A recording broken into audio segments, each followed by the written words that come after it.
I could do stuff.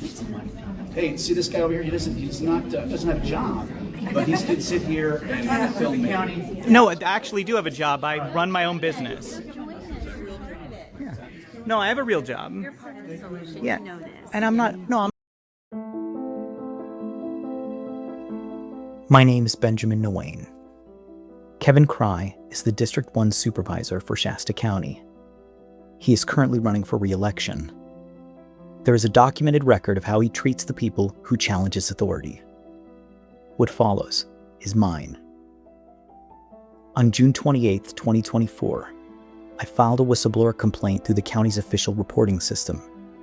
This whistleblower report involved Kevin Crye and another high-level official in the county. Because of the nature of this report, I still can't reveal what it was, but it was a genuine concern that I thought should be investigated.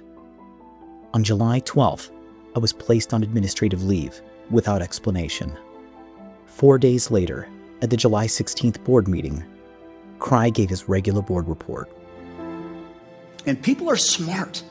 People are smart. There's people that are so devious that I can't even think and track the way some people do. And the one thing I've realized is, and I won't let my mind go there, but there's decisions and things come before this board that we are going to be voting on, but people know. Because one thing I won't do is I won't get this county sued, and I'm not going to put us in danger where some individual can benefit by gaming the system. He said this while I was on administrative leave. A week later, a vote became the board about my potential appointment to the Elections Commission. Crye recused himself. No reason given. And at this time, I need to let the board know that I'll be recusing myself from this vote. And why? You'd have to ask the applicant. I can't disclose that. Out of transparency, wouldn't it be nice to have a reason for the rest board to just? I mean, Yeah, I would like to know why. I'd like to know why. I'll tell you what we could do. If you go back to the last 3 minutes of my board report at our last board meeting, that I would encourage anybody to go back and watch. So I'm recusing myself.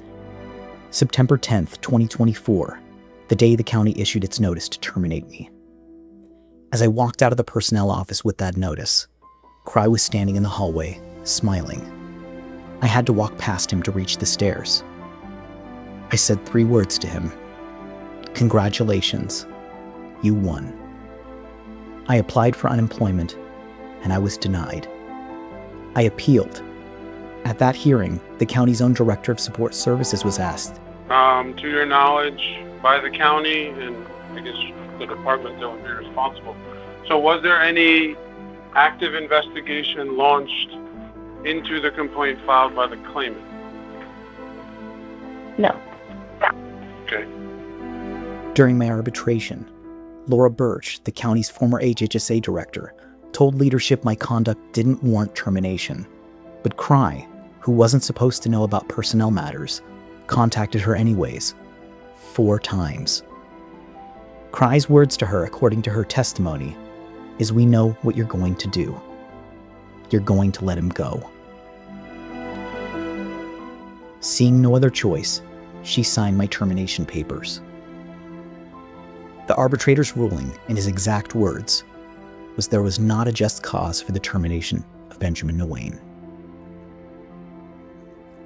It goes further to mention Crye's specific involvement. January 10th, 2026. While the arbitration case was still pending, Crye was holding his weekly constituent coffee meetings. He knew my wife. She'd been to some of those meetings. Both of us attended that day. I'm so not for divorce, but this is the kind of stuff where I start to feel like at times there are reasons. A public official. A meet the public coffee hour about my marriage. During a Board of Supervisors meeting in public comment, I told him directly, I was fired for whistleblowing, and evidence suggests that members of this board had a hand in that. You just made a statement, and in full transparency, you could release your personnel file publicly. You seem to, like, your lip is twitching. You seem to be very frustrated. I am very frustrated. My livelihood was destroyed by you in particular. I've spoken to staff personally, others that this happened to, who were pushed out, who left quietly, who couldn't afford to fight. Now I won my arbitration. They had to pay me back pay, and they even had to offer me my job back. And now I'm proudly working for the agency that I thought I would never get to return to. But others were not so lucky. I know I'm not the only one Supervisor Crye has done this to. I may just be one of the few who successfully was able to fight back.